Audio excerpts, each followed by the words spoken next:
Trust me, I know it sounds crazy. Once you've won a house in Final Fantasy XIV, most people want to turn it into an actual home, whether it's representation of themselves or their character, and there's absolutely nothing wrong with that.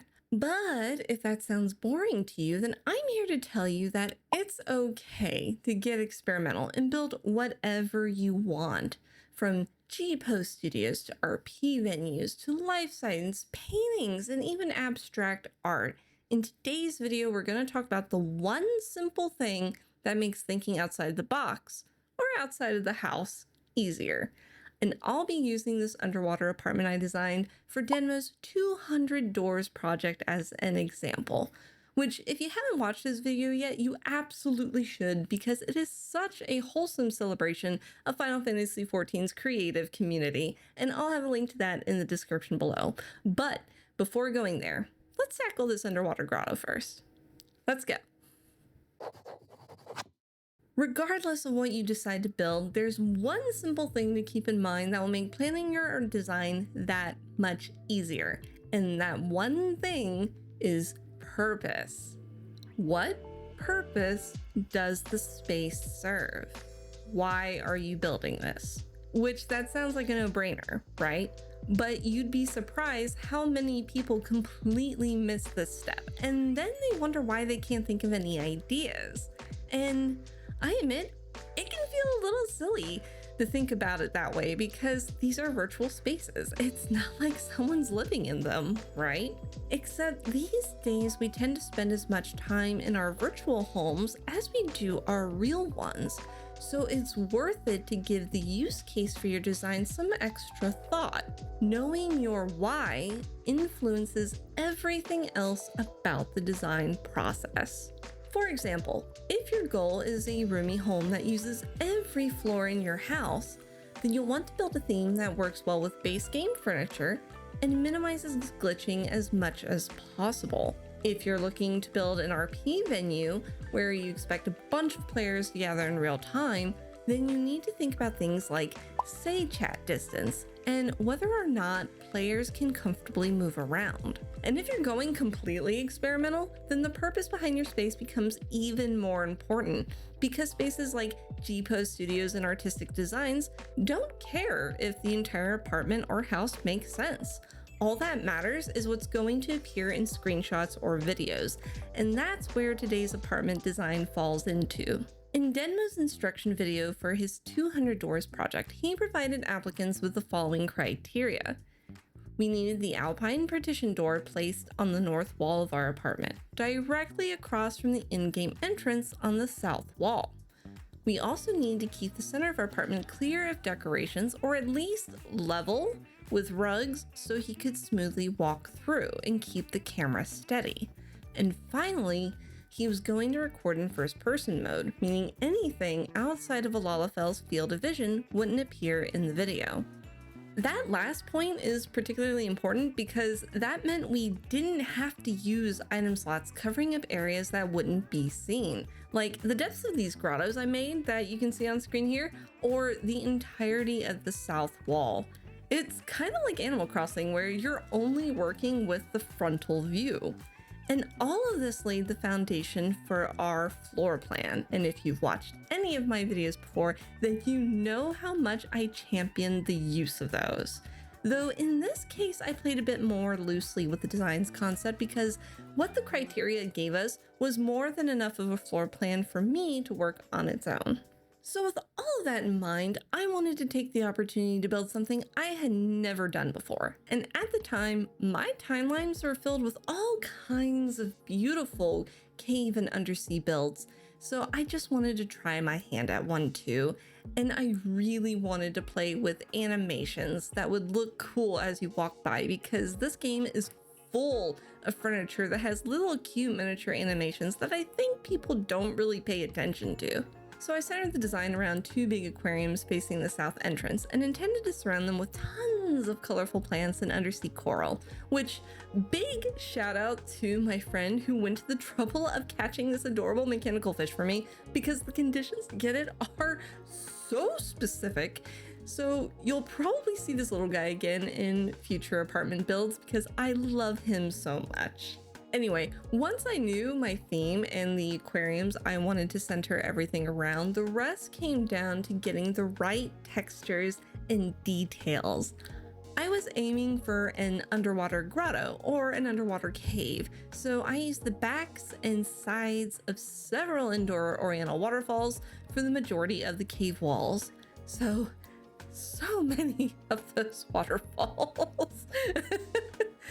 They're a common choice for cave builds because they have great texture and colors and come with natural foliage on them. They're also narrow, which means you have a lot of control when it comes to the size and shape of the walls you make with them. I paired these with masonwork stoves hiding the top bits of the aquariums just to get some variety and texture in there and save some item slots in the process. Because that is a downside of creating your own cave. It's item slot intensive, and even without decorating the entire apartment, 100 slots can still be challenging to plan around. I also wanted an opening in the cave ceiling for sunlight to come through, so more of those waterfalls came in handy for creating a gnarled, misshapen skylight with an azure sky phasmoscape just below the chandelier. Which, speaking of the chandelier, since the ceiling wasn't completely closed off, I could use the in-game chandeliers to add some special effects, and that became the starting point for the animations I wanted to incorporate into the room. I opted for the diamond chandelier for this design because it casts a really strong blue light that tweaked the colors of everything else, and that really helped sell the idea that this was supposed to be underwater. Plus, the light also moves. The original idea was to simulate dappled sunlight coming in through the water, but looking back, I do wonder if maybe I could have gotten a better result with either the skylight or the seabed chandeliers instead. So that's something I'm going to experiment with if I build something like this again in the future. As for the floor, eastern indoor ponds were placed along the walkway because the rocks helped frame both the path and those smaller caves the fish would be swimming through. The reflections they created are also gorgeous. I love them so much. Those reflections really amped up all the ambient lighting cast from the various objects in the rooms, like the aquariums and the jellyfish you'll see me place. Those reflections also grabbed nearby furniture colors and helped spread them throughout the space.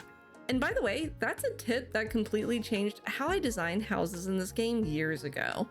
If you use items with reflective surfaces, like these ponds or really shiny wood like troop stages or wooden lofts, those items will reflect the images and colors of furniture pieces near them on higher graphic settings.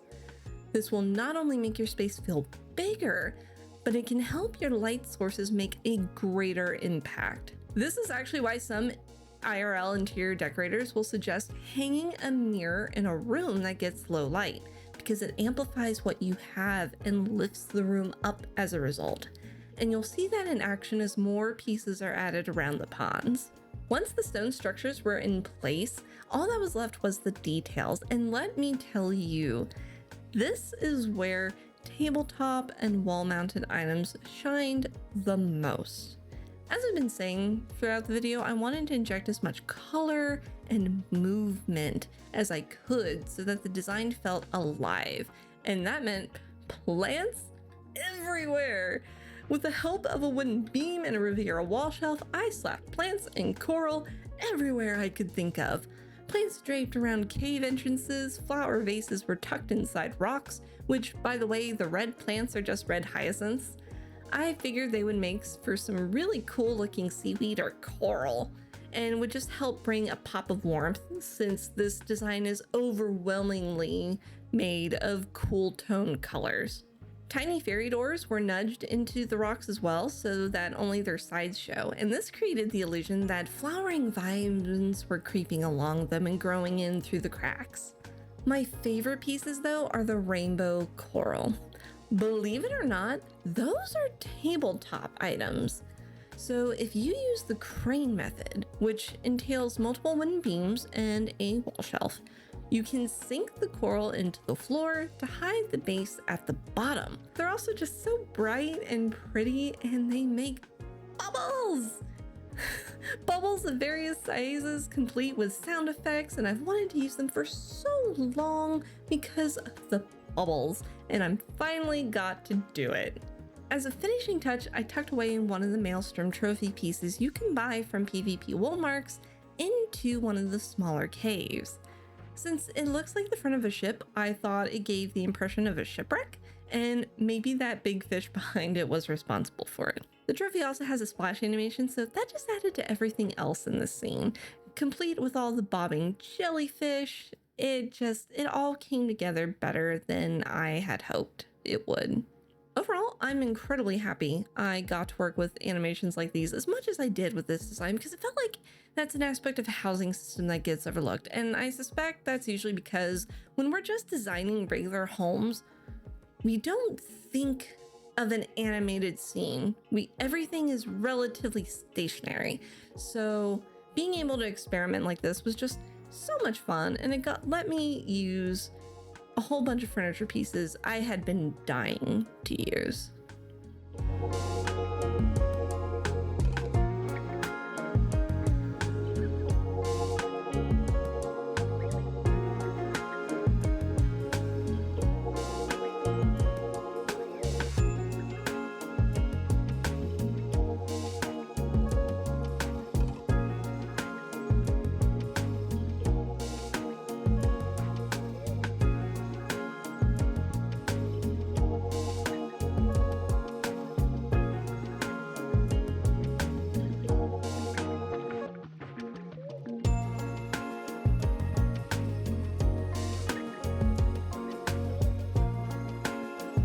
And that's it for today. I hope that you enjoyed it and that you're inspired to get experimental with your own designs. Because what's the point of having a home if you can't have fun with it, right? If you'd like to stay tuned for my future builds and tips, then be sure to subscribe to the channel. And I have a free Patreon community where I post updates for ongoing projects. And a huge, huge thank you to Denmo for bringing the community together for this project. This design was made possible because of him. So if you're looking for some inspiration for your own apartment, then make sure to watch his video next and show the builders who came together for it some love. It's the first link in the description below. Otherwise, until next time, see you then.